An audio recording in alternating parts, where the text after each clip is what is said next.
Good evening, everyone, and welcome to the January 24th, 2022 Planning Board meeting. If we could please first stand for the pledge.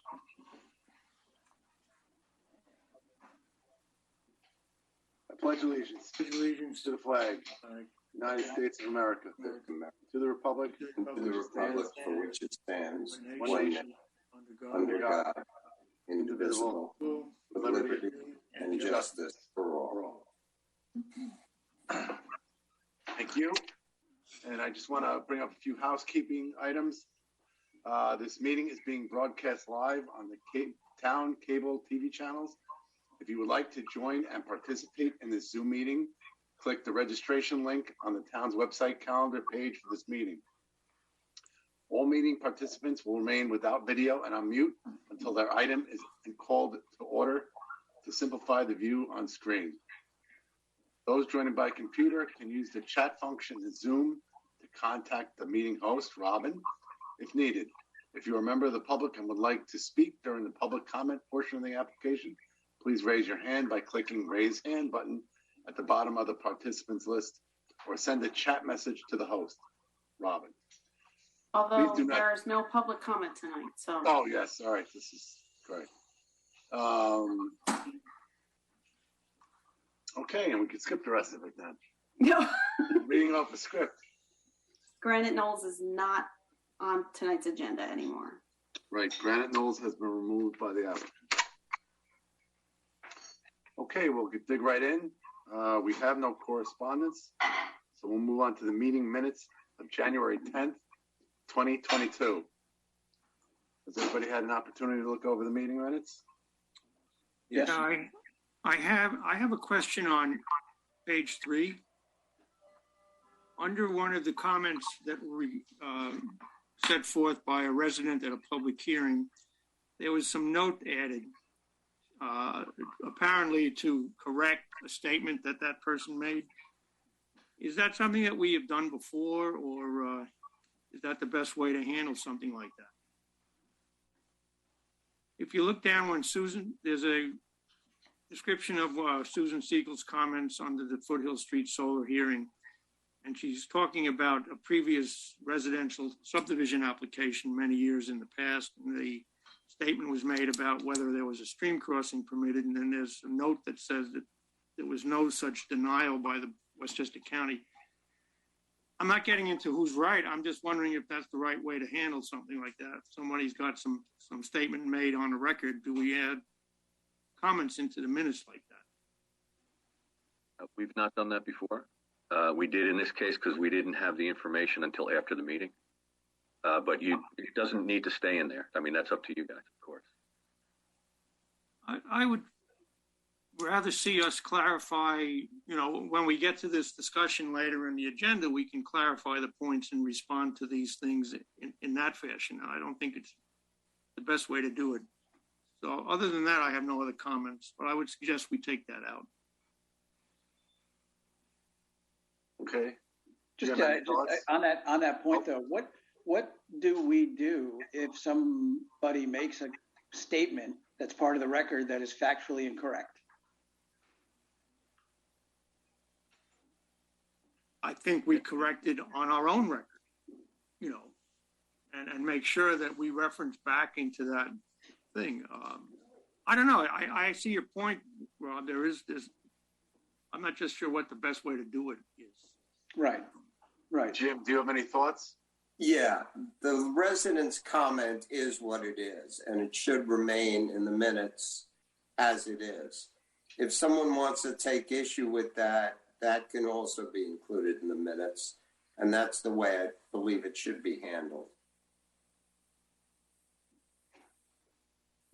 Okay, so we'll leave it as it was said.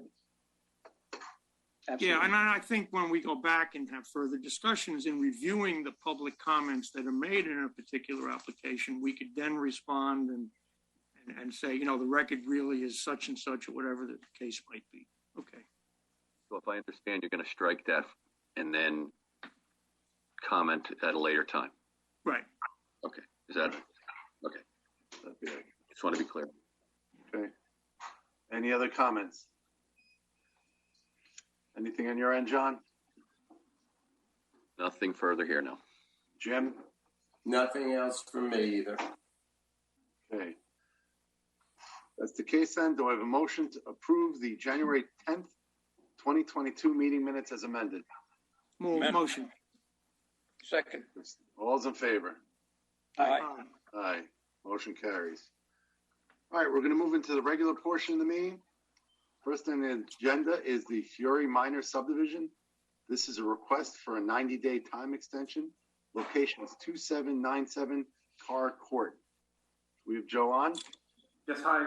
Hello, everybody. Hey, Joe. Hope everyone's doing well. Joseph Rena, owner, principal site design consultants representing the Fiore estate. We're essentially at the finish line with this. I believe the plat is in to the planning department for signature. And we just then need to get the clear title report and the assessor signing off on that all taxes are paid, and we could proceed with filing the subdivision map. So we are right there. So we're at the end of the game. Yep. Any questions, concerns, or comments from the board? None. John, anything on your end? No, we're fine. Jim? Nothing from me. All right, so if there's no issues, comments, or concerns, do I have a motion to approve the request for a second 90-day time extension for the Fiore Minor Subdivision? Motion. Is there a second? Second. All those in favor? Aye. Aye. Motion carries. Okay, next on the agenda, we have the Colangelo Major Subdivision. This is a request for a reapproval. The location of this is 1805 Jacob Road. Once again, we have Joe Rena. Good evening again. Joseph Rena, the principal site design consultants representing the Colangelo family for the Featherbed subdivision. We are still in the process of getting health department approval on this project. We believe all the major aspects have been resolved in regards to the trail and the land trust, so on and so forth. And we're hopefully, and I hate to use that term, hopefully soon going to have health department approval on that, and we should be well on our way to completing that project. Okay. Any concerns, comments, or questions from the members of the board? John, anything on your end? Nothing on our end. Okay. Jim? Just one thing. I'd like the minutes to reflect, this is not a request for a reapproval. It's an extension of an existing approval.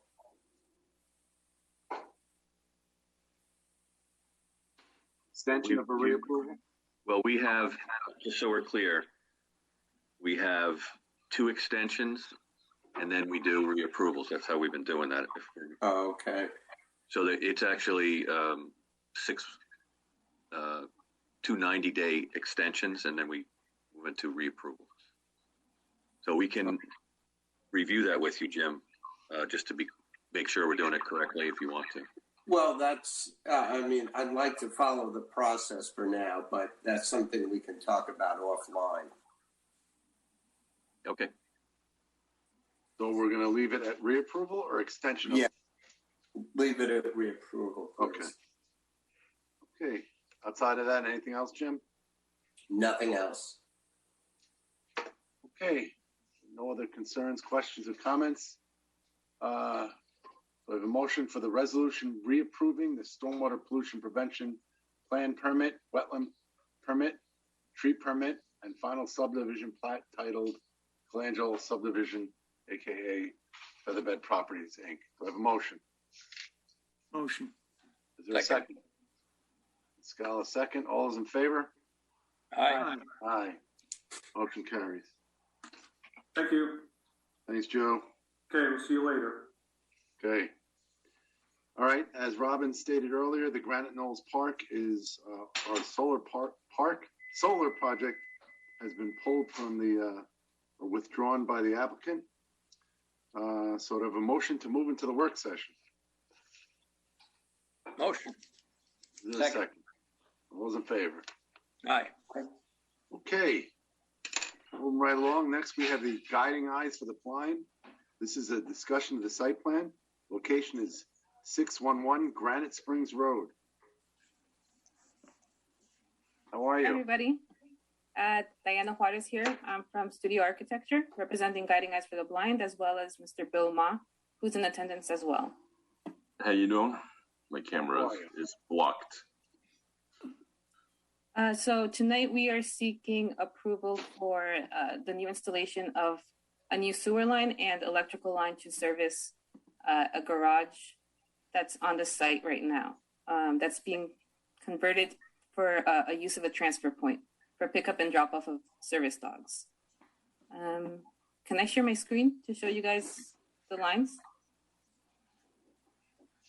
Yes. All right.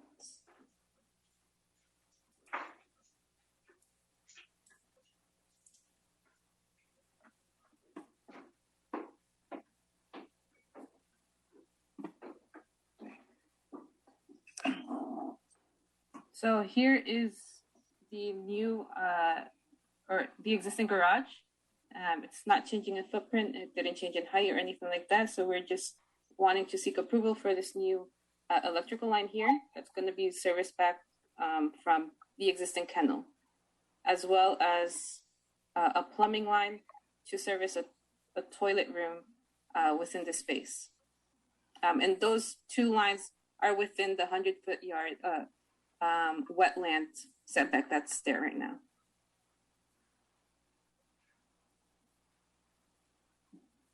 Is that everything? Yeah, that's pretty much everything. Okay. Do you have any other drawings with you, such as the existing conditions or anything like that? Or? I do, yes.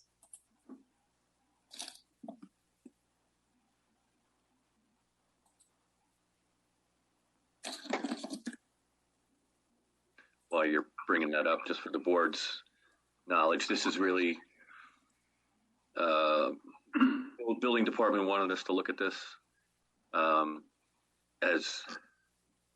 As Diana said, it's a existing building that was basically had 3 overhead doors and 1 open large space. They've been using it as a drop-off for dogs, for people to come in, drop off their dog, and then the dog goes to wherever it goes to on the site at some other point. Stop me if I'm wrong, Diana. You're right, yep.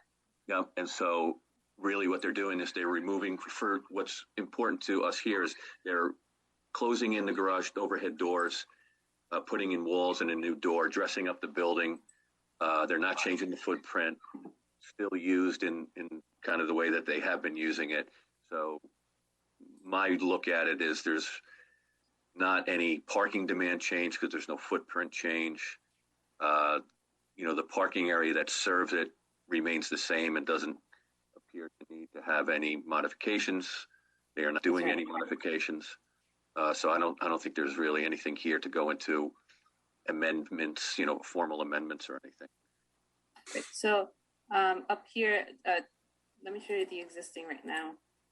This is the existing garage with the 2. You have to do a new share. Oh, sure. To switch screens. Sure.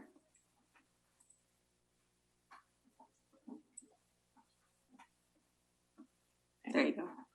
Okay, great. Thank you. So this is the existing garage here with the 2 garage doors, some back rear windows over here, and like a service door here. So we're getting rid of these and installing new picture windows, as well as a new entry right in the middle here. So I'll show you that right now.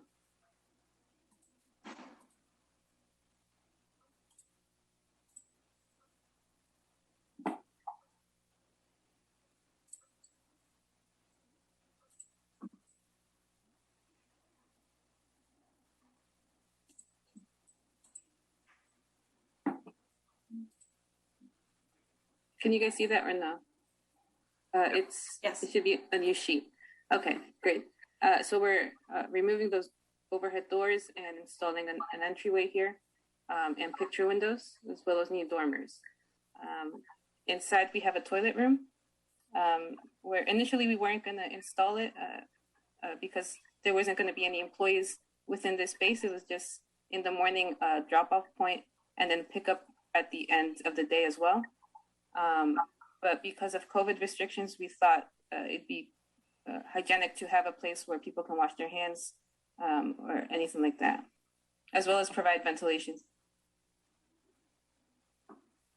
So now we're just seeking approval for the new service line for the toilet room itself.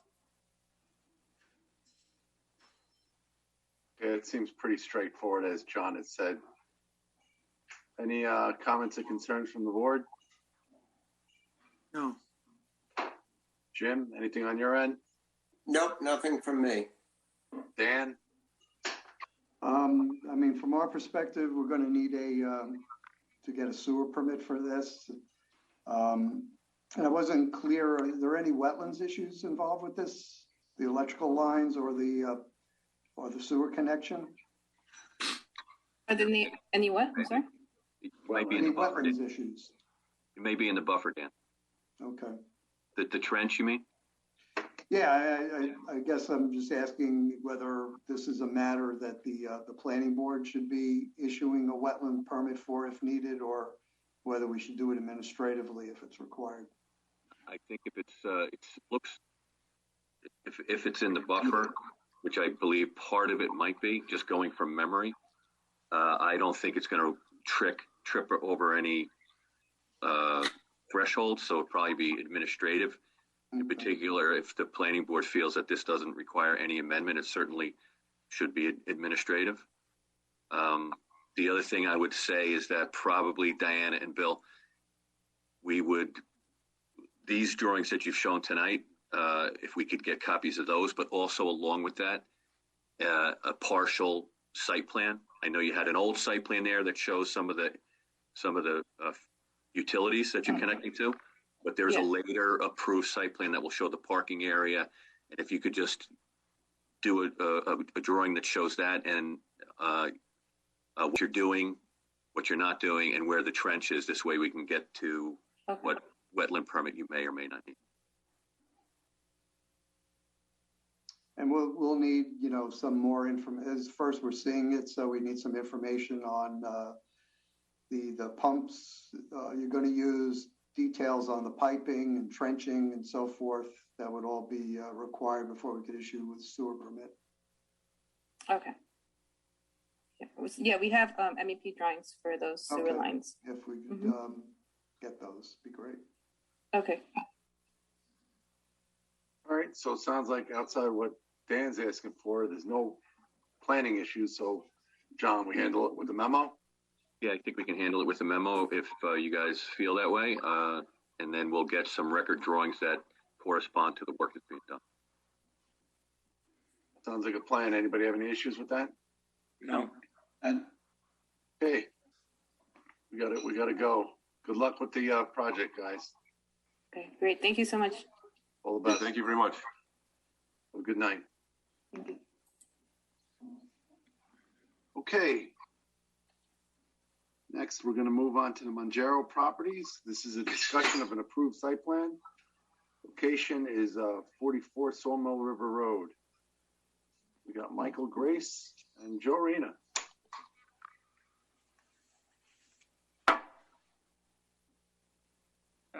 Hello, everyone. Good evening. How are you? I think Joe is he got some conflicts. I don't know if he'll be available for this little segment. And I think he asked Robin to be kind enough to show you the proposed amendment if you need it. This is an issue we've discussed previously on a couple of occasions. The last one being at the time that the request for the site plan approval extension was made back in October or November. The issue here is that the original site plan approval had a condition that the property owner install a traffic signal at the driveway entrance to this parcel and across from Downing Street and 118. I believe the history on this is that that condition originally found itself in the approval as a semi-voluntary contribution by the then contract vendee, which was a bank, and I assume that they felt money was no object. The issue is that the bank has disappeared. There is interest in the property being purchased, and what is prohibitive at this time is the expense of the traffic light. I also believe that it's the condition hangs on it as a tenuous legal basis anyhow. The approved site plan was for a 3,800 square foot building, which is essentially the size of a single tenancy in one of the other shopping centers. And it's our position that the condition to install a traffic light is disproportionate to any impact that this particular development will have on the traffic at the intersection of Downing and 118. I think the original approval was for 14 parking spaces, so it really is just over the top. So we're asking reconsideration and then removal of that condition.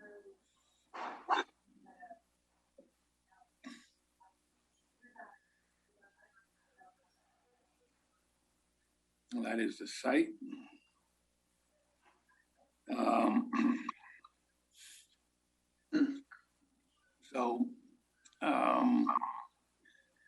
We brought this up and it suggested that we make a formal application. So we're looking for your feedback, and we'll hopefully, this should be what I believe it should be a no-brainer.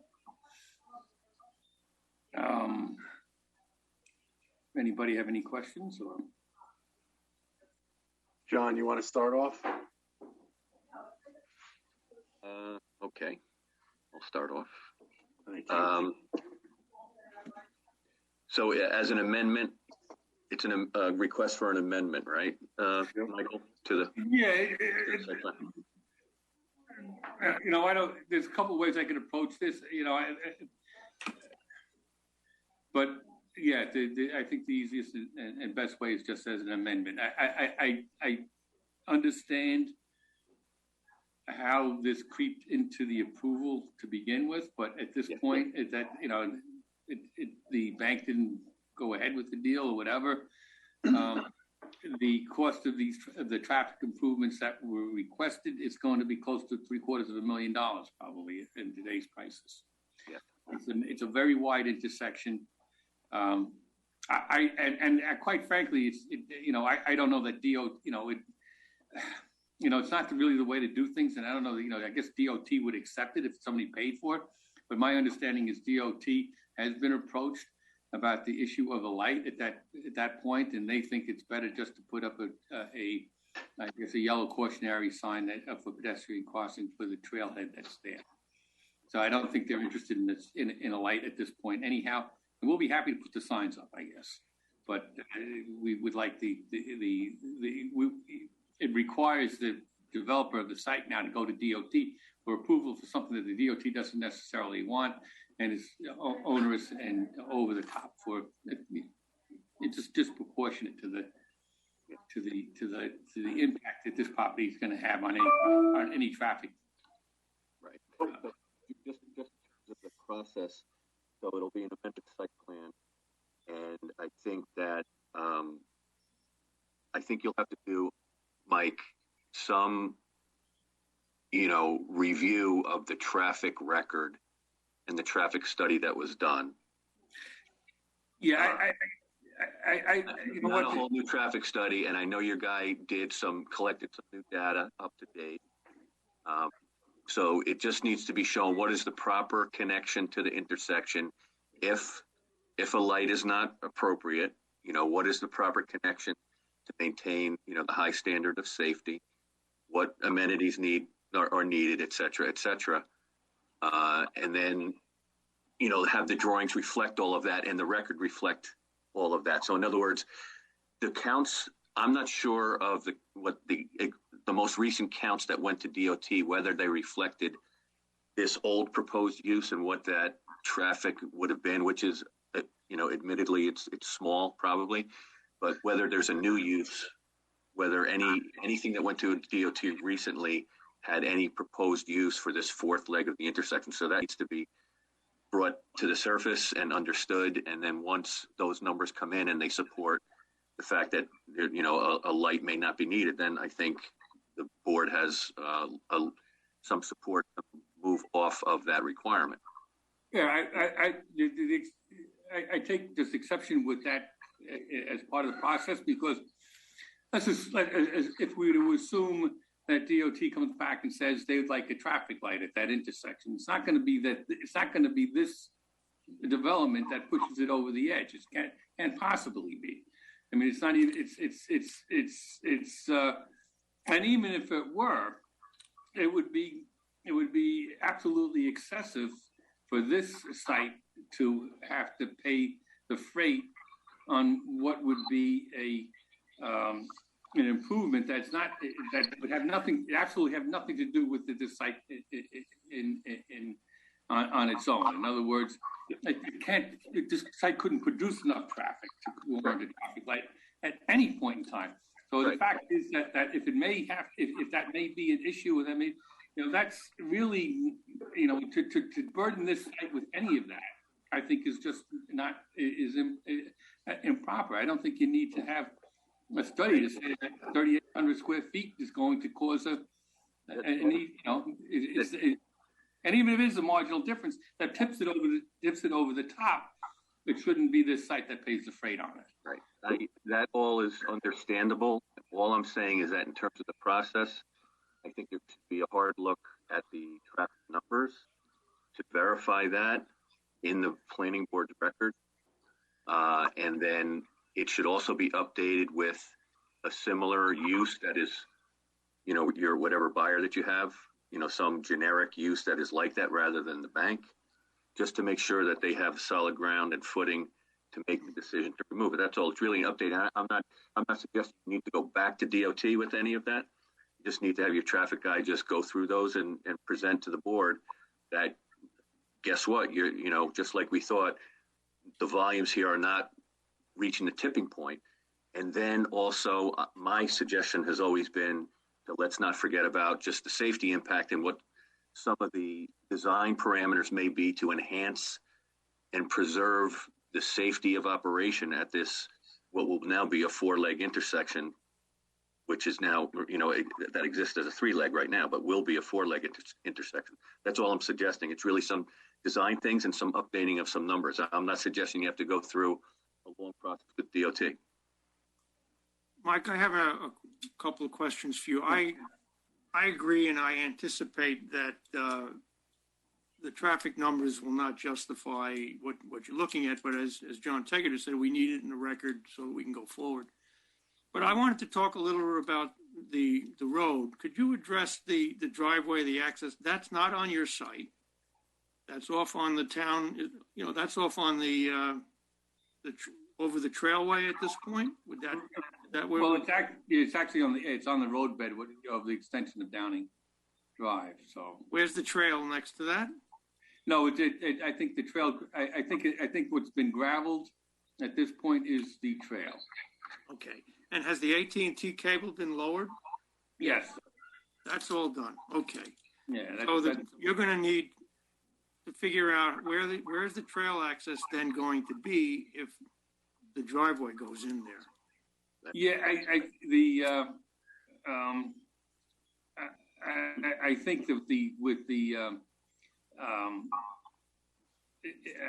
I suppose you could say, well, I think Joe had laid out the roadway to 20 feet. So I guess, striping would along that should be adequate because I think the trail actually is on the roadbed. You need to address that on the sketch then. Okay, I think I think some proper asphalt markings can accommodate that. It's it's interesting. I don't know that. I think you just want to do a modest road there because I don't think you want to encourage parking at that location. I understand. I mean, but it is. I'm sorry. Let me just finish. Mike, please. You've got the road that's off the site. It was years ago part of a potential bypass which went around through Chase, as I said the last time. And I just want the town, we don't develop the comprehensive plans anymore. They're developed by the town board. And, if this is a departure and an abandonment of that bypass concept, or at least for the time being, I want to make sure that if needs to change, as I said the last time, is this driveway going to be sufficient to, say, 10 years from now when the property is on the other side of 202 where everything's built out, if the town at one point wants to revisit that question, will this be a sufficient starting point, structurally, foundationally, to go forward, or is it less than what might be required? Building it, to roads, to town road specs is just a matter of, putting a binder, I guess, a little bit more item 4. I don't think that's a major issue for us. I just think that if you're going to redevelop the right of way after 202 around the Falkenberg, through the Falkenberg property, I guess, which is what it was supposed to happen way back when, I'm sure you're going to end up being a complete redevelopment of it because it probably wouldn't withstand even the construction activity that would be entailed to make that connection to 202. Okay. And I think what the town moved away from that when Eric put in the right-hand turning lane at the end, have done the trick as far as siphoning off enough right-hand turn traffic to leave the intersection at 118 and 202 fairly efficient. And then I guess you may be revisiting it all if Zerka comes back in at some point. But this shouldn't be an impediment to anything. Actually, to give you a head start. Okay. And I do think it's got to be built to the town standards. I think the width might be a little bit of an issue, but that's something I think you should work out with Dan as we move forward. And I'm sorry. Right? What is the standard, John? I think it's 24. 24, and is there a curbing? I'm sure there's other things that. Yeah, there's some other things. All right. So 2 points. 2 points, Rich. If I could jump in, go ahead. As Michael alluded to, the Zerka, that refers to the Roma building. That whole thing brought the idea of the bypass up again. So it always resurfaces. So I think that the road should be town standards. I agree with that.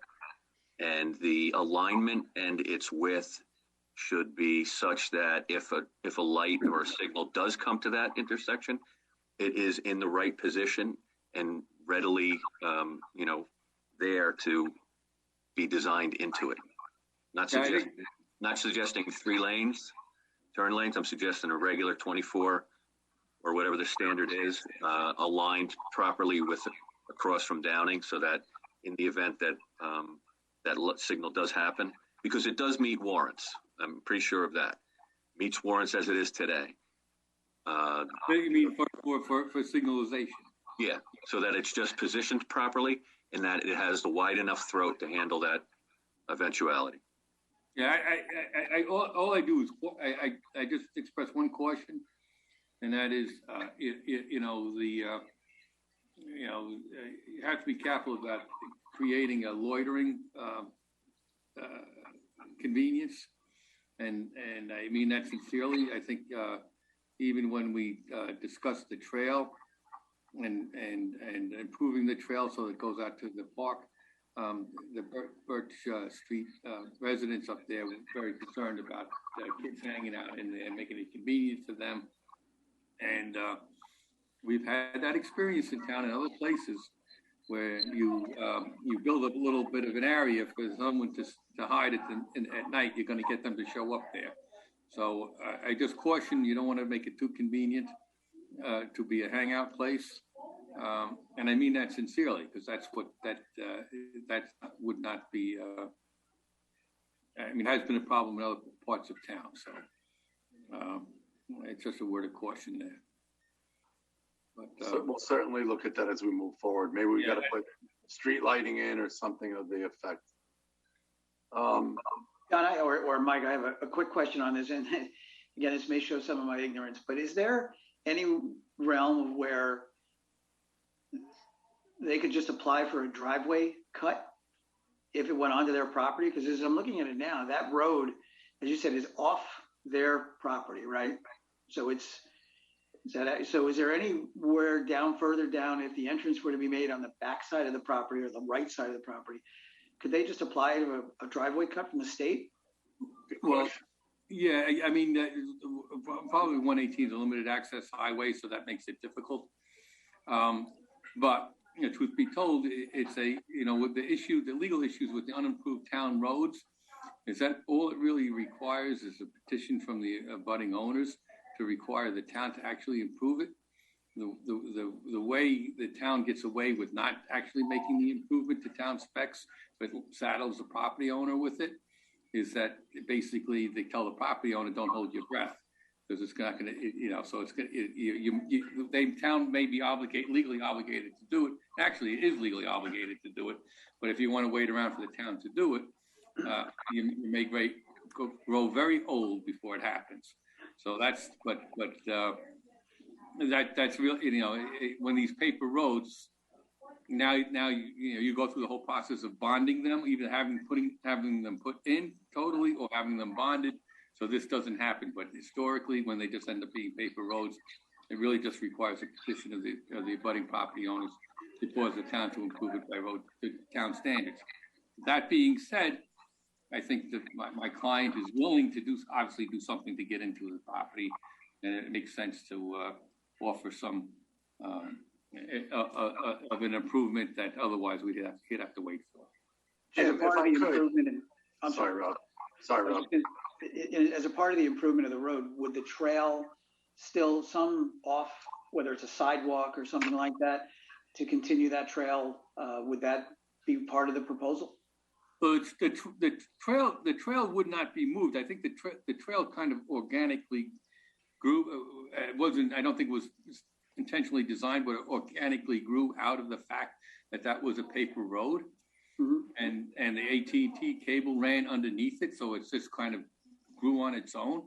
I don't believe that somebody said, "Oh, let's make this a trail," because actually, when it came out to Baldwin, it was impassable. I think so. It was only over the last couple of years through grant money that they made it passable. They did a very nice job, I must say. But the issue is that organically grew. The old right of way, the old bed, ends up being the trail. So I don't know how much foot traffic comes through there at this time, but improving the road to a certain width will certainly accommodate the foot traffic, whatever it's going to be out of that trail. I think the thing that concerns me about this intersection is less about vehicular traffic. It's almost as if by putting the trail there and having pedestrians and bicyclists, there's no crosswalk there. And so they spill out onto the road. And if there's a reason to have a light there, it's the trail, not this site plan, I don't think, to control traffic to allow people to cross. So I don't think I think if what we're exploring here is removing that part of the proposal right now, I'd be in favor of removing that. But we ought to look at the bypass opportunity potentially, but then also some pedestrian safety for those people coming off the trail trying to cross 118. I don't disagree with you, and I'm not going to even argue whether or not, and this is my point earlier, whether or not the conditions warrant a signalization of that. I just it is the notion that it is my client's obligation to cure that problem. Right. I think it's disproportional to anything that he's doing there. And I think that's the threshold issue for you. If you had someone coming in, and you did at one point a bank, to say that they don't care about paying that kind of freight, well, that's fine. And look, horse trading and getting public improvements for developers coming in is something as a standard operating procedure. It's just how far you reach into somebody's pocket that becomes the issue. And I think for this particular site, my client has suffered for years with the sterilization of the site because of this condition. And now, he's it's coming around again. There's an interest in it, and this prevents that from happening. I think you really, just in absolute fundamental fairness, you have to take this disproportional and onerous burden out of the conditions for him to build a building permit on this site. And that's really what the issue was. Michael, I'm able to get on now. Can you hear me? We can hear you, Joe. Yeah. Okay, good. Just I've been listening, but I was having trouble getting back on. So just to clarify some things regarding the driveway and the trail connection, the layout of the driveway, we sized it for the width of a commercial driveway, but it's going to be built to town road standards. And we held the edge of the driveway, we held the original location along the property line. So if it's going to be expanded, it would be expanded to the south in that area where that is now being left untouched. So it's being built to town specs. So it would just be a continuation or a widening of a town road, essentially. If traffic lanes required connection through to Crampon.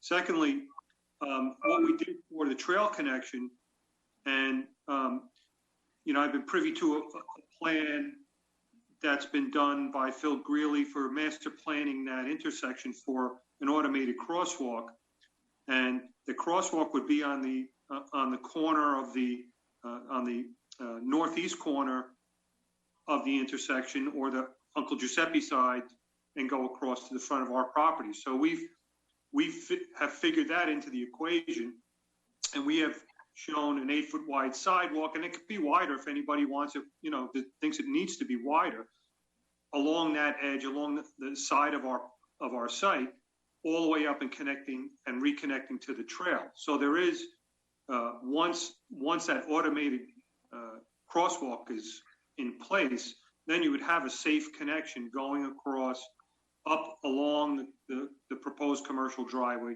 then connecting back up to the trail at the head of that commercial driveway. So we've figured that into the equation already. And another point to be made on this too. Right now, that your trail traffic is what your trail traffic is. It probably is not going to change based upon the development of this site one way or the other. The thing is that to accommodate the actual development of the site will probably be a quieting factor in terms of traffic passing the intersection. And it's actually these types of improvements, and John Taggart can talk to this much more so than I can, but that's part of what what you do to quiet traffic, is creating sidewalks or the development. In this case, that parcel will certainly have a calming effect on traffic passing through that intersection. Believe it or not, it will have the opposite effect than what you may otherwise intuitively think. So it would be its development alone would provide extra safety. John, Jim, what's the path forward with this one? I think they have to, just develop their amendment here. I can work with Joe and Michael to get them moving, with the right information. I think they pretty much know it, but we can just get on the same page and keep the application developing. Okay. And can someone work with the trail committee? Yeah, we'll bring them in. Okay. Jim, anything on your end? No, I think John described what has to be done, and I think it can probably get done. It sounds like the information is there, just needs to be put together and packaged. Okay. Yeah. Any comments from the board? Is there any public hearing requirement on this? It's a very minor, we have no objection to it, but I think it's a very minor. I think I don't know what the answer is. That's all. I know it's relatively minor. I would think Well, not. it's an amended application, so whatever requirements are carried with that is what should do. Yeah, I think you look at the magnitude of it. Jim, you can talk to it, as to whatever you want us to do, but I think the magnitude of it is, again, minor. So I think you can, you can. We'll follow past practice. Right. Any other comments from the board? No. Dan, you got anything you want to add? No, we'll take a look at, the road. We should build it to town standards. Yes. DOT will put their 2 cents into it in terms of the geometry of how it comes out onto their state highway. And just wanted to confirm what Michael said earlier, that, getting a curb cut onto Route 118 is next to impossible because it's a limited access highway. So this is the place where access should happen. Okay, so we look forward to you guys working out the details with John and team, and we'll see you next time. All right, thank you. Appreciate everybody's time. Just one quick question on the Granite Knolls Solar. Did they withdraw that application, or they just not? Just off the meeting tonight. Okay. All right. Very good. Okay. Thanks. Thank you. Okay, good night. Bye, Joe. All right. Next on the agenda, we have the Foothill Street Solar. This is a continued discussion of site plan and special permit. Locations 3849 Foothill Street. Mr. Shanahan, how are you, sir? I'm well, Mr. Chairman, members of the board, good evening.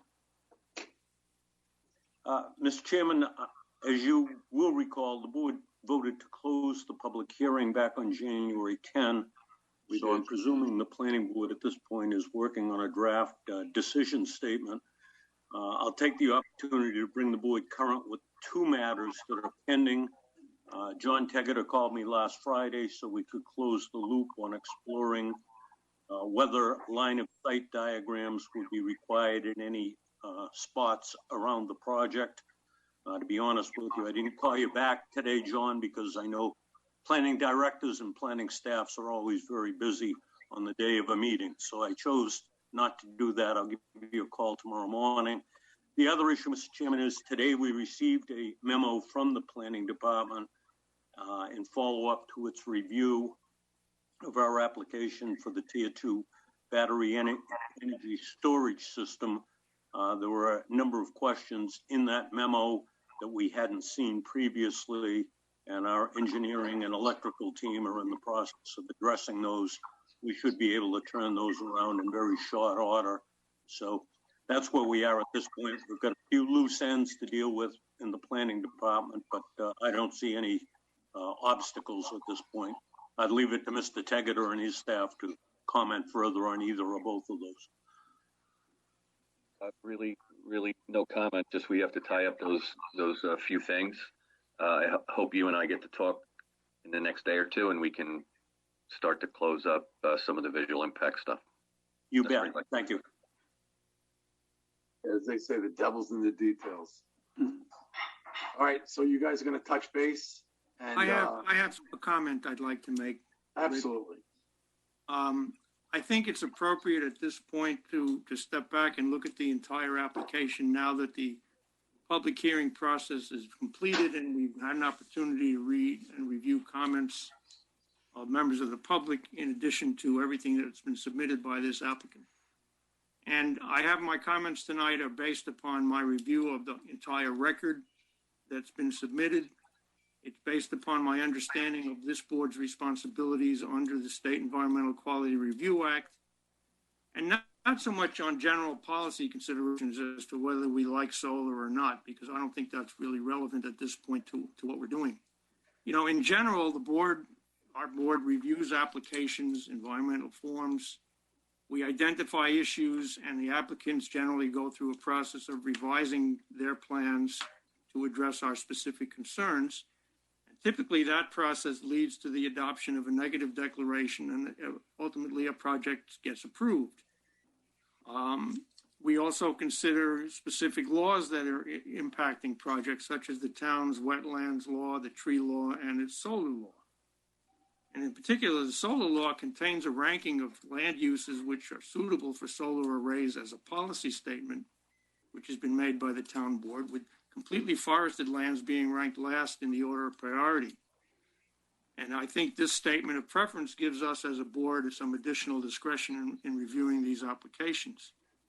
Notwithstanding, over a year ago, I raised an issue with the board and the town attorney concerning how the town laws and their requirements interact with our obligations under SEQR, under the Environmental Quality Review Act.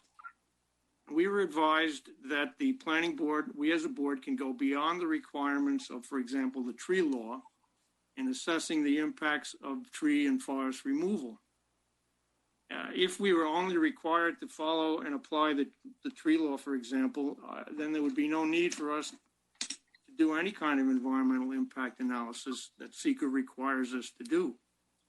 And in considering that kind of analysis and reviewing what has been submitted, I believe that significant adverse environmental impacts in this project remain unaddressed. For example, the loss of trees and woodlands have been numerically identified. Mitigation that's been proposed only addresses numerical issues in terms of quantifying the number of trees and basically buying out that impact by making a payment of money to the tree bank. But that doesn't consider the impact of the loss of the forested areas on this site. They're not identified or assessed in this application outside of the specific tree law. They're not identified or assessed in connection with the impact on the stream, except to say we're leaving a buffer. But the overall forested area is not assessed as an overall impact. Neither does the town's consultant address these issues. I think that makes the analysis flawed at this point. The development, you know, the alternatives are considered, but they're not considered rigorously as would be required. So because we have this basic omission in the environmental analysis, I believe that a positive declaration on this project is required, and I think this is the proper time in which to do that. These adverse environmental impacts remain to be studied. We need to identify them in the assessment form in the part that we do complete, and I think it requires us to say that there are some adverse impacts here that we have not adequately studied. So that's my position based upon everything I've seen so far on this application. Mr. Chairman, needless to say, I have a response, but I'll wait until you feel it's appropriate to recognize me. Thank you. I'm putting this forward not so much for the applicant to respond to, because I'm sure I expect a response from the applicant, but more for consideration by my colleagues on the board. Well, Mr. Chairman, I feel it's appropriate, certainly for the board to respond, but I would think they might want my input and response before they do so. By all means, proceed. If I may, and with all due respect, Mr. Block, you indicated in your narrative that the impacts haven't been addressed and the adverse impacts have not been addressed, but I haven't heard you cite an impact that hasn't been addressed. I haven't heard you cite an adverse impact that hasn't been addressed. We've been addressing the matter of the cutting of these trees for nearly 3 years at this point. This project was designed by a very well-respected firm Bergman and Associates.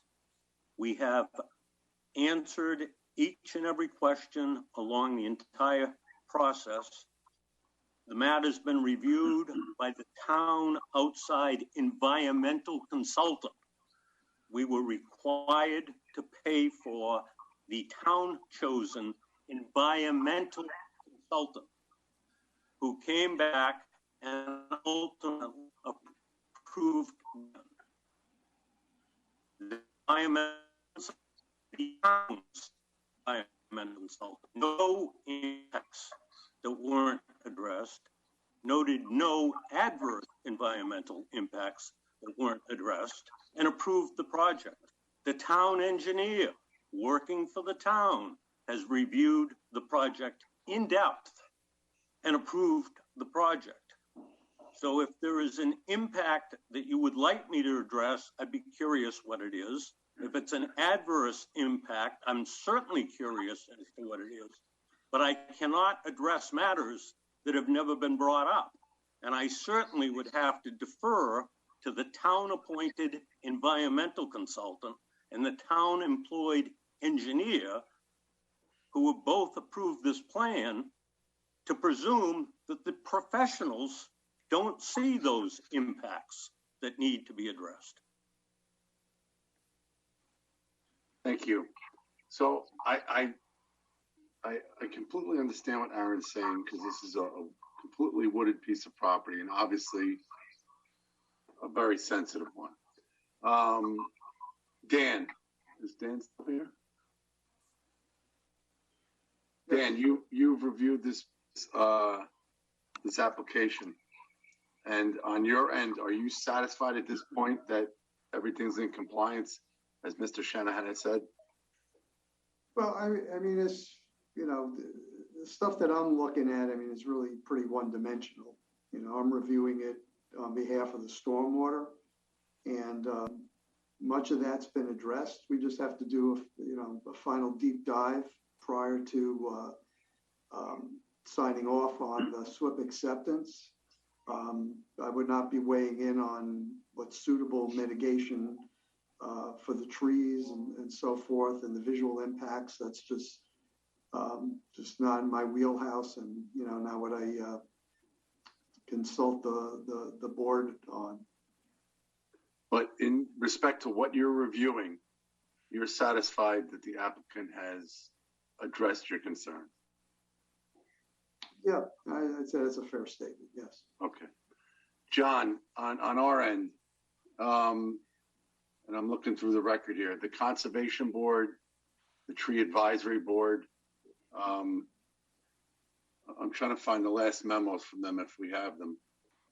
Do you recall what their last, iterations were? Maybe Robin can bring them up, or at least. The last memo from the Conservation Board's from September. They don't agree with the tree loss, so they haven't changed their comments from that. So nothing's changed from them. Did they bring up the environmental study that was done? No, they didn't. That was done after September. Yeah. But that would have been circulated to them, right? Yes. Mm-hmm. And we didn't hear any comments back? No. Can we touch base with them and see, after everything they've seen and heard at this point, since they've been silent since September, if they have any further feelings on the review that was done by the town consultant? And I know that the last time we saw a memo for the tree board, I know Jim was looking into the matter of what was requested. Past that, have we heard any comments from them on the environmental impact statement? Or the review that was done by the outside consultant and the replies from the applicant? With all due respect, Mr. Chairman, the environmental consultant did not address the matter of our proposal for mitigation. Well, that's why. Yep, and Mr. Shannon, I hear you. But we have Aaron Bach, who has been doing this a long time. And, you know, I agree with him a lot of the points he's made. There are some environmental concerns that have been brought up. What I'm trying to do is make sure that we brought everybody back in and we've heard from everybody. And if the Conservation Board has been silent since September, and here we are in January, I would like to know if they've had the opportunity, as our environmental board, for the most part, wetlands and conservation, if they've had the chance to look at this, and do they have any further comments? Because as items have been circulated by the planning office, I would expect that we would hear something back. So I would really like to regroup and see what kind of comments or concerns we hear from these other boards. In the meantime, John, you've heard Aaron, and he's got, you know, well spelled out concerns. Is there anything that we need to relook at, in your opinion? I think that we have looked at quite a bit, and there's a mitigation plan there. As we do with the wetland law, it's a matter of selecting appropriate mitigation. It's not a matter of, you know, you cannot in any means going into these wetlands or into this buffer. We do the best to stay out of them. That's what the avoidance policy that we try to follow is. But from that, the law provides that we do appropriate mitigation, and we do spend a lot of time doing that. I think the tree law will and should do the same. So it's a matter of understanding what's being removed. I think we have an understanding of that from the environmental consultant. For instance, they did say it's not a core forest. I think that they gave their definition of what a core forest is. You can get more info from them on that if you care to, if you want. So that means to me that it's not a forest in which it's not a second growth forest. It is not highly functioning. I think they're trying to say it's not a good habitat corridor, or at least the amount that's being removed is not preventing that corridor if it exists. I don't recall all of the exact words that they wrote, but I think that's there. So I think it's a matter of looking to the appropriate mitigation under that law. That's not to say that you guys can't move forward in the way that Aaron suggested. You could if you are identifying adverse impacts, but you'd have to identify them. Right. And at this point, that hasn't happened. And well, they have to be adverse impacts that you can't necessarily mitigate under the normal situation. I think it's something along those lines. Okay. And I know you've been working very closely with the applicant and getting that together. Jim, before we move further, any comments? Yeah, I have a couple. First, as far as I looked at the solar law, I looked at the tree law to get a handle on the issue that one of the boards raised with Mr. Shanahan about a credit for tree removal, at least the payment into the tree fund. And if you read all these laws together as a unit, which is what, as an attorney, I'm supposed to do, the applicant is obliged to prepare a mitigation plan. And the laws lay out several options that the applicant can pursue in their mitigation plan. It is ultimately up to the board to decide what is a mitigation plan.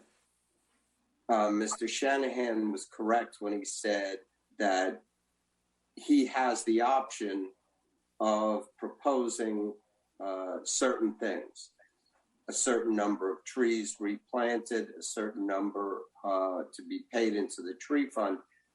it's ultimately up to the planning board to decide what the adequate mitigation plan is. So Mr. Shanahan is free to propose what he wants. The planning board has the discretion to accept it or modify it or reject it. But I don't think he is entitled to what he referred to as a credit, which I think is a bad term, but I know what he meant. I think he meant some sort of offset for the trees he's replanting. And that, I think, is what part of the mitigation plan is. If you read all these laws together, the goal is to get applicants to replant trees. It would be just too easy and too inexpensive a solution for an applicant to just pay money into a tree fund every time it took down a bunch of trees.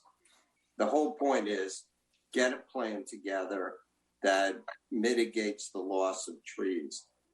The second thing is the solar law clearly requires screening.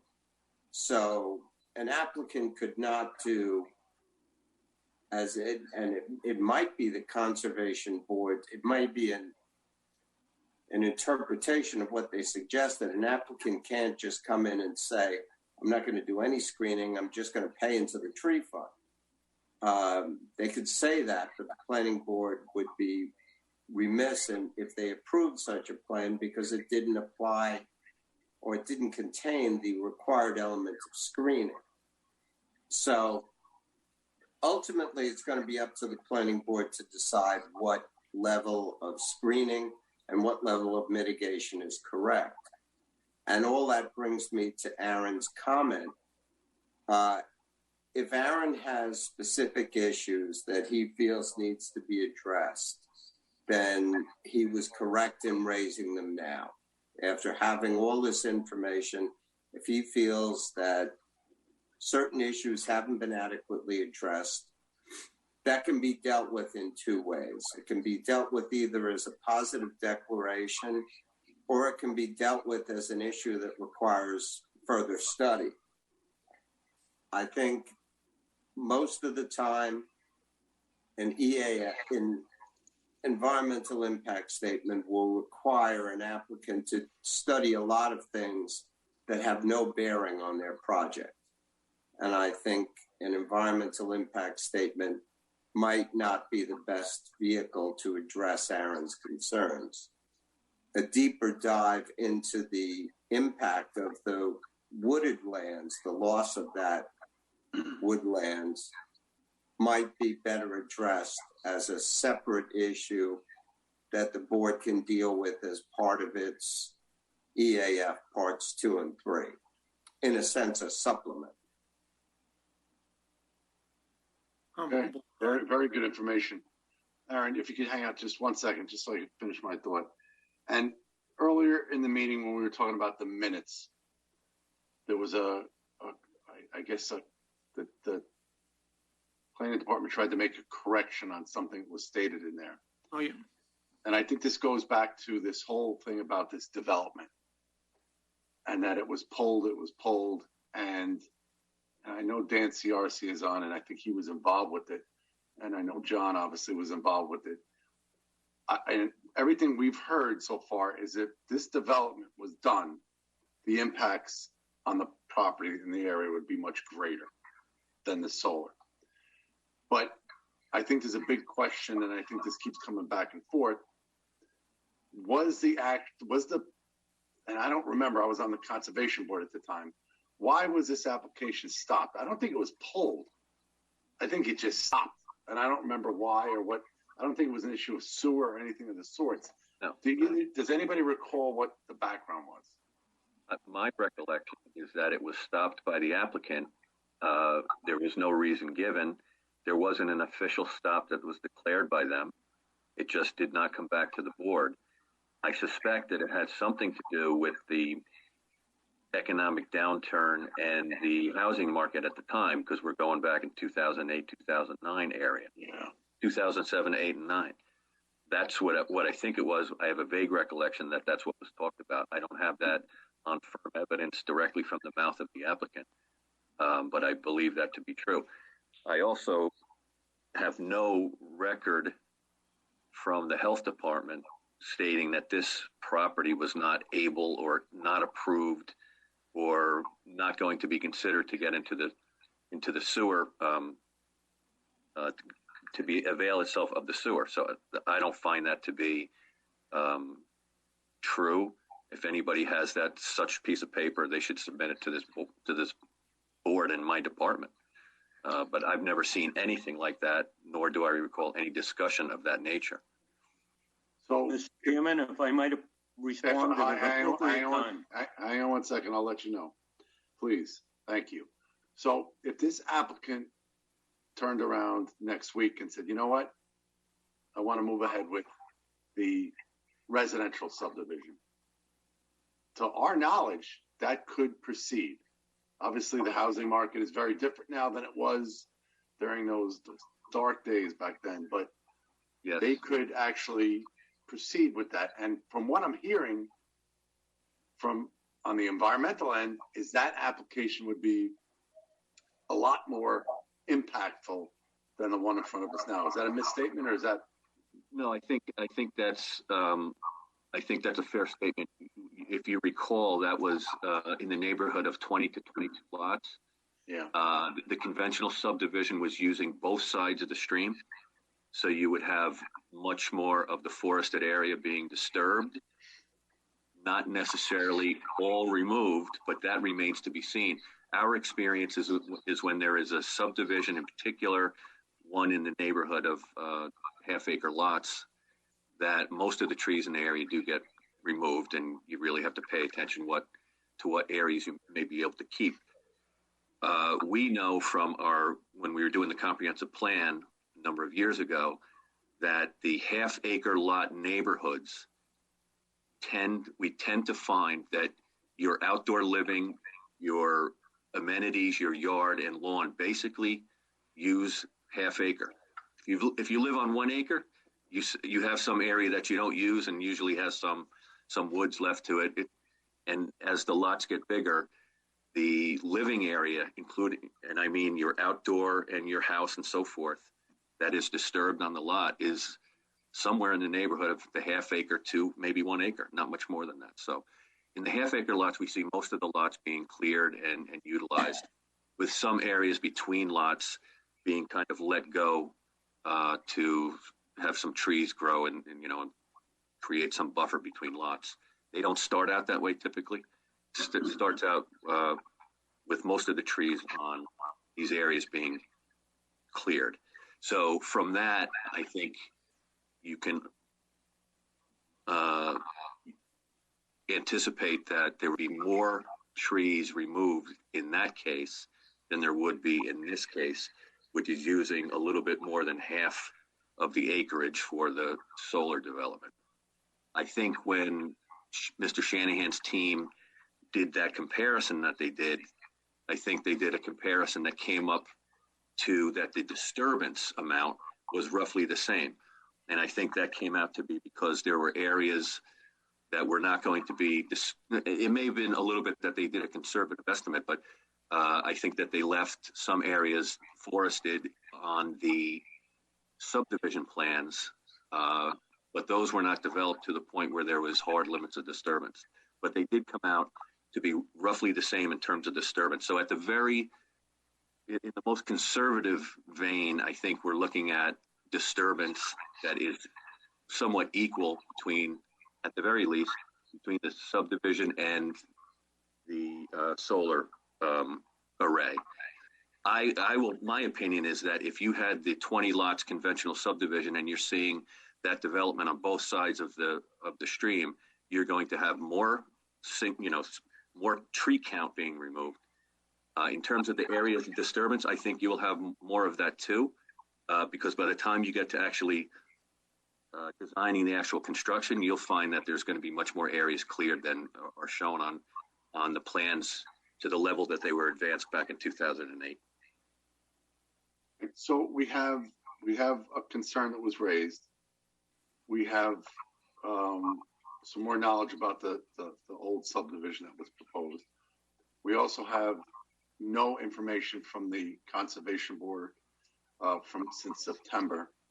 And I think we know where the tree board stands.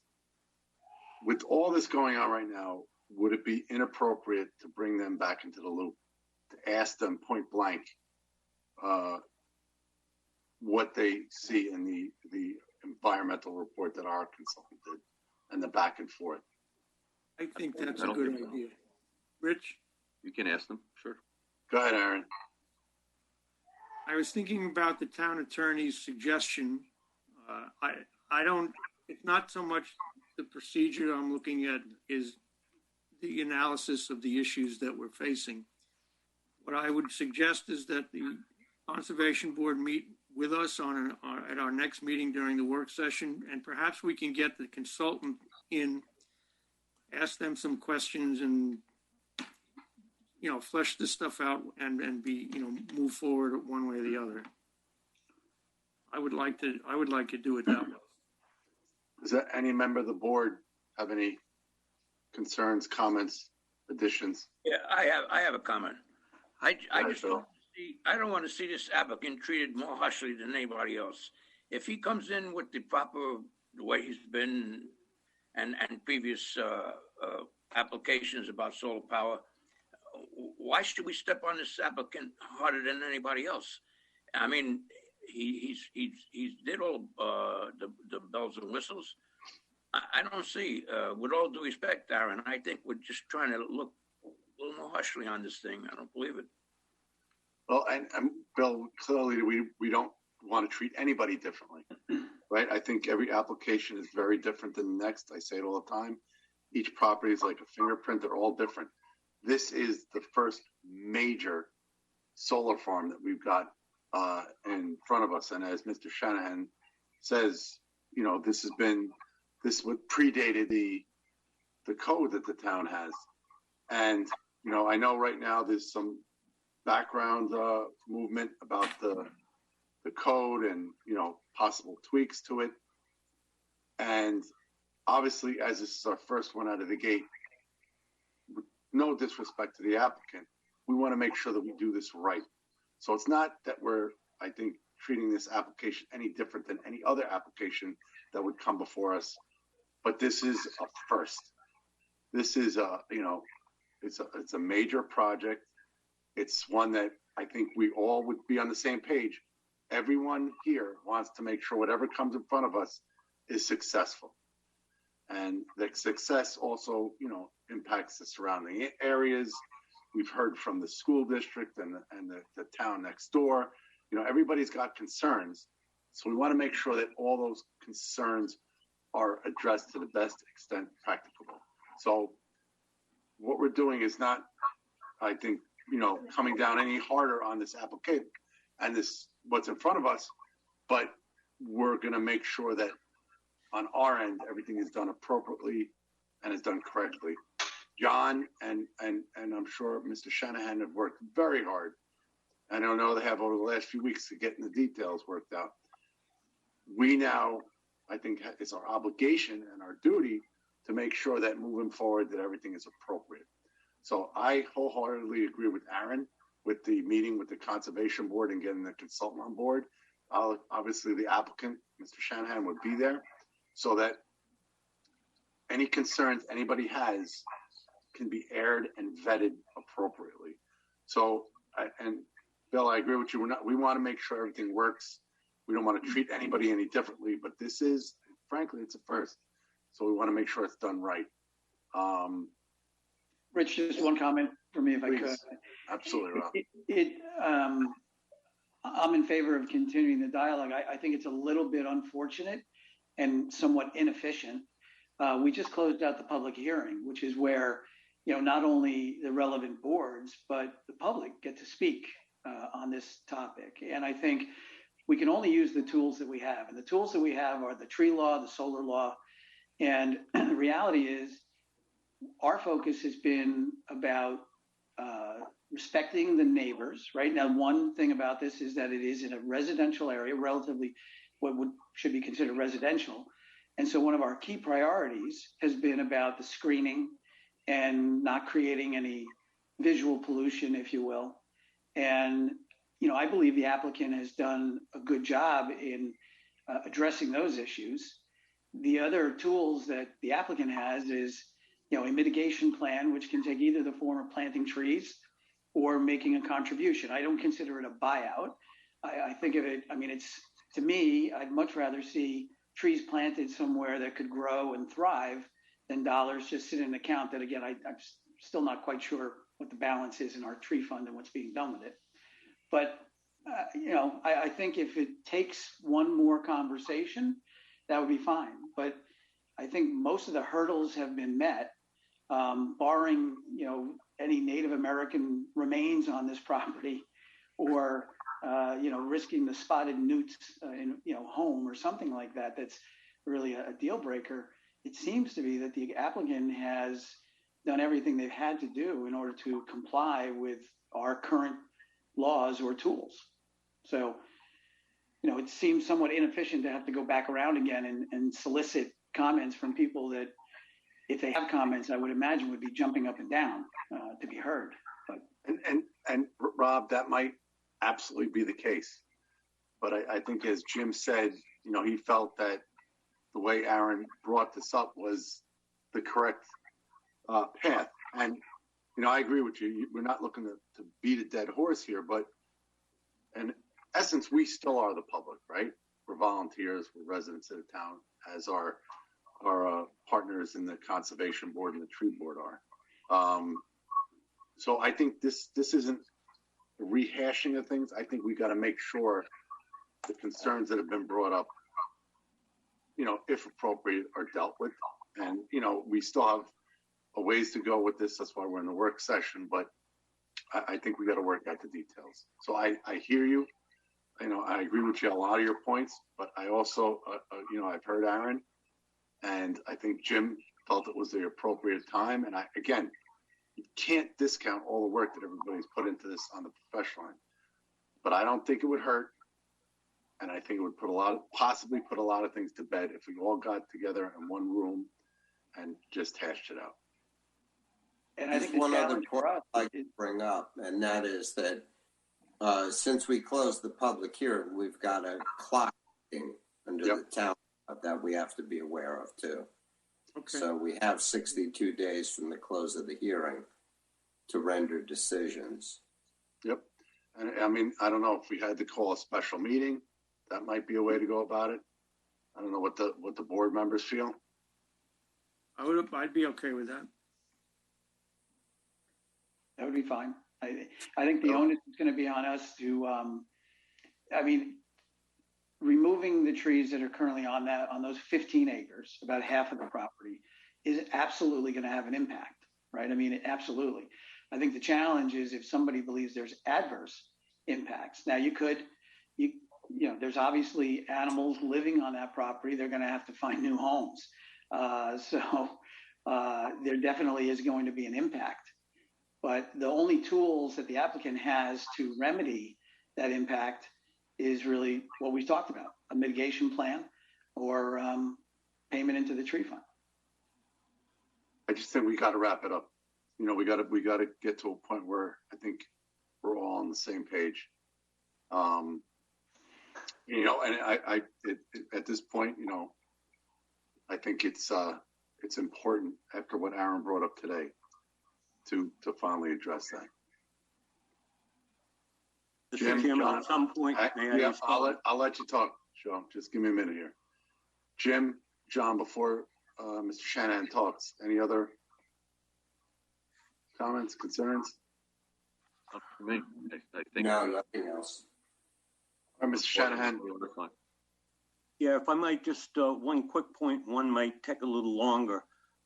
I just want to confirm Mr. Tegeter's comments with regard to what I'll call the death of the previous conventional subdivision plan and cluster subdivision plan.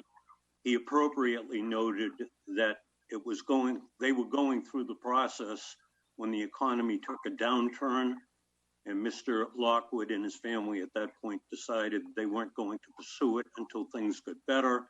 In the interim, we came on the scene and presented the Lockwood family with the opportunity to develop their property while at the same time continuing to own their property as they have for over 200 years. So rather than developing a subdivision and selling out 20 or 22 house lots or selling 20 or 22 homes and no longer owning the property, any of the property, they were presented with an alternative where only half of the property would be developed. And at the end of our lease, they would still own their property as they have for the last 2 centuries. That is why they died the natural death at the time. And that is why he has not come back with either or both of those plans. But he has put in writing, and we've submitted to the board his writing, indicating that if this project does not go forward for whatever reason, it is fully his intent in this economy to come back with a subdivision proposal. The second issue I want to address is the fact that you people are kidding yourselves if you've managed to convince yourselves that this project and this applicant is treated like everybody else. We completed our informational public hearing in April, over 6 months ago, and there was intense review of this project after the informational hearing. And we have, and I challenge anyone on this call to contest the statement that we have done everything and anything that was asked of us over these last 6 to 8 months into the public hearing, and for you to close the public hearing a month ago. Now, if this board can tell me the last time a public hearing on a project was closed, and then the board turned around and went back to everyone and said, oh, we haven't heard from you in 5 months. Do you have anything to say about this project that you didn't say during the public hearing, but now that the public hearing is closed, we want to give you an opportunity to be heard? That's just inappropriate, it's unfair, and quite honestly, it's unprecedented. I have no problem with Mr. Block telling me what he is concerned about and asking me to address it for him. I have no problem with the board telling me what the adverse impact of this project is and letting me address it. But to keep saying I'm concerned about the impacts and I'm concerned about the adverse impacts and never citing a single one of them is just unfair. And because this board can't do it, now they want to open it up to everyone else to give them a chance to find something that's adverse about the project. What is adverse about this project and has been adverse about this project for over 3 years is we're proposing to cut down 15 acres of trees. That's what's adverse. We admit it. If you could do this project on this site without doing that, we would, but we cannot. If Mr. Lockwood could develop his property without cutting down any trees for any use, he would. We all know trees have to be cut down for him to develop property which his family has owned and paid taxes on for over 200 years. So I'm not arguing that you shouldn't talk to your Conservation Advisory Board again, but please don't tell me it's something that you do all the time. You don't. You're doing it because this is this solar project. And now that we've done everything we've been asked to do, and you can't think of anything more for us to do, now we're going to go back out and ask people if they can find anything else wrong with the project. And I don't think that's fair to the property owner. Forget about the applicant. Let's talk about the family that's owned and paid taxes on this property for 200 years. Thank you, Mr. Chairman. Understood. Notes, comments noted on your concerns and your feelings. And we'll move forward to get that meeting set up as expeditiously as possible to address any pending issues that the board brings up.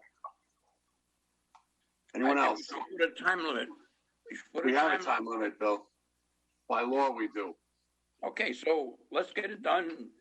And don't forget, whoever's coming there is going to have an agenda. Well, whoever's coming there are the other board members. It's not going to be, the public hearing is closed. This is going to be a crossing the T's, dotting the I's.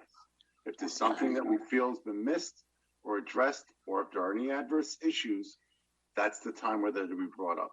And Jim has said that he felt this was the appropriate time to do such. So we'll get that set up. We'll get everybody in the same room and we'll work from there. Mr. Shanahan, I appreciate you working with us and your continued efforts. Thank you, Mr. Chairman. Have a good evening. You too. You be well, and we'll talk to you soon. Okay, next on the agenda, we have the Old Hill Farm Solar Project. This is a discussion of site plan and special permit, locations 571 East Main Street in Jefferson Valley. Good evening. My name's Catherine Honig, and I'm here representing Hillside Solar and the property owner, Old Hill Farm, which is a farm that's been owned by my family not quite 200 years, about 180. We're coming back to the planning board tonight, just with the work we've done since our last appearance on January 10th. At that meeting, the town engineer, Dan Ciarcia, addressed some issues he had with the hydrology and the SWIP report we submitted. So we went back to the drawing board and resubmitted a revised plan. The revised plan includes 8 of the level spreaders on the property, covering about 80% of the property. We put the level spreaders wherever the slope was greater than 10% or whenever the solar panels were not in alignment with the contour of the property. It works out to being about 6,495 linear feet of level spreaders, and they're set at 50-foot intervals. We also decided, and we've done this a couple times, even though it wasn't raised at the last meeting, we decided it was probably a good idea for us to put in place what is a sort of phased construction plan, so that at no point during the construction of the project will we be disturbing more than 5 acres of the property. So we will be working in 5-acre chunks, which requires us to do a remediation to the 5 acres after we finish construction. And this is one way in which to ensure that there are no adverse impacts, especially with respect to hydrology and the condition of the site. So we submitted those materials, I think 3 or 4 days after the January 10th planning session, to both the planning department and I believe also to Mr. Ciarcia. The other matter that I wanted to update the planning board on is, since our meeting, we received a memo, which I think also went to the board, from the planning department, who we've been working with very closely. And I have to say they work really hard and have been very responsive. The first concerns the access road to the fire that we extended based on the fire inspector's comments. It goes now to the back of the property where the fire inspector wanted it to go. As a result of that addition, we needed to take down an additional 6 trees, 2 of which were invasive, so a total of 4 additional protected trees. I think the concern was that they were within the 50-foot setback and what that was going to do for sight lines. If you might recall, back when we did our balloon test in October, this was one of the areas where we floated a balloon, this corner of the property. I have the photo, but we don't have to go backwards. The corner there is about 60 feet above Route 6 in terms of elevation, and about 189 feet from Route 6 in terms of depth. Almost all of that 189 feet is covered with trees. But I suppose one thing we could do, and I wanted to ask both John Tegeter and the planning board, we also got a request from the planning department to do some sightline sections.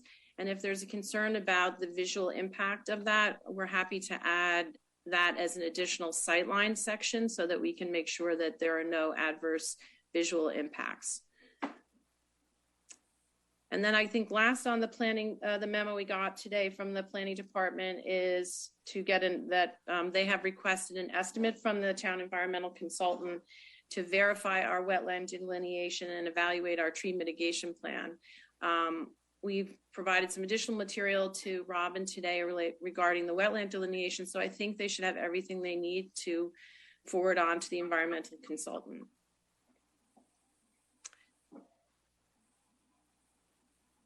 So I just wanted to make sure that they're, to keep everyone in the loop, and also to find out if there are any other concerns or issues that we need to work on.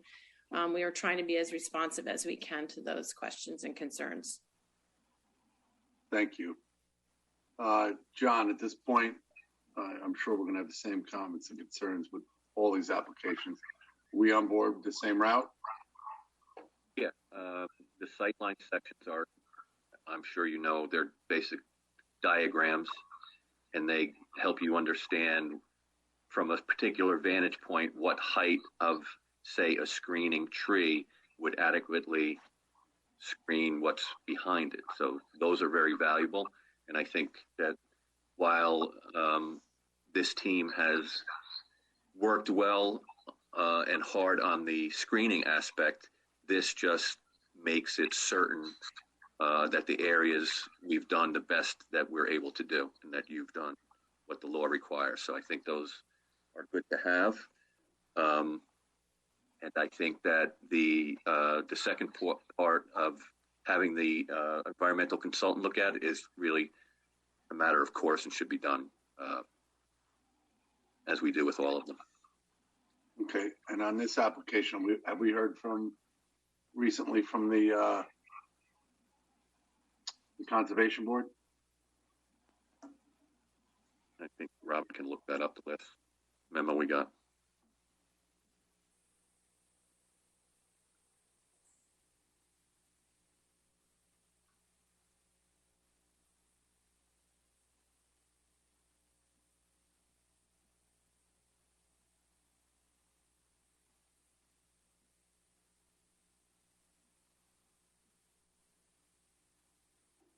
The last conservation memo is from October. October? Pull it up. Dan, on your end, anything? On my end, as far as the big picture goes, they've addressed my comment about the flow of runoff going under the panels, addressed by virtue of the level spreaders that Catherine spoke about earlier. So at this point, based upon other comments, whether anything further changes in terms of the footprint of this, access roads or anything of that nature, once that's been settled, we will go in and do a thorough review of the SWIP. I don't believe we received a new SWIP. I think we're working off the one that we have is a few months old. And, I would really wait until these other matters are resolved before we ask the applicant to revise the document. Okay. Jim, anything on your end? Nothing else from me. Members of the board? Comments, concerns, additions? No. All right, so we'll ask that the applicant keep working with John. And I think we got to regroup again. Maybe we'll talk about it when we set this other meeting to figure out where the Conservation Board is with this application. Can I just ask a quick question? Because I think, Dan, I think that we did send you the revised SWIP that reflects the new, the extension of the road as per the fire inspector. And so sitting here today, I don't anticipate, and I'll ask my colleague and honestly, I'm not going to do a deep dive into it until I'm sure the project's in its final form. So if it is in its final form, if we conclude that, then we'll just do a final review of the document. Okay, I guess from our perspective, I think we think it's in final form with the addition of the fire extension road. So I guess I'm asking for a little clarification about what you think might have to change. I leave it to the board to, if anything's going to change in terms of, screening, removing panels. I mean, there may be some pushing and pulling. I don't know. I mean, where are we? Where do you see us on this, John? Would you say that footprint of the panels is fixed at this point, or is there any reason this configuration might still be in flux? I don't have any indication now that it's in any serious amount of flux. There may be some minor tweaks, but again, I don't know the full feelings of the board on this particular one in terms of its physical scope. I haven't heard anything that leads me to believe that it's not close to its final form. Okay. Yeah, my sense would be, I mean, we did the sidewalk. My sense would be that the addressing the runoff, which has been done by the applicant in addressing, we're talking about the level spreaders and so forth, that was really the last issue. And so if that seems to be satisfactory, then I would presume myself that this is kind of in final form. Yeah, All right. Well, I agree we'll agree. roll up our sleeves and do a deep dive into the documents we have. Yeah. In the details now. I think we walked the site as Rob and Aaron were out there, and again, we got to get into the details. And so we had a public informational hearing. So I guess one question would be, what would be keeping us from thinking about a public hearing for this one? What are the next steps that would have to happen in order for us to get there?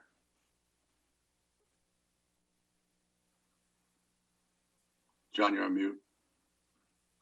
I think you have enough information here for the public hearing. And I believe that by the time that you set it up, that Ms. Honig's team will have the sight line sections, and that we should have the report from the environmental consultant.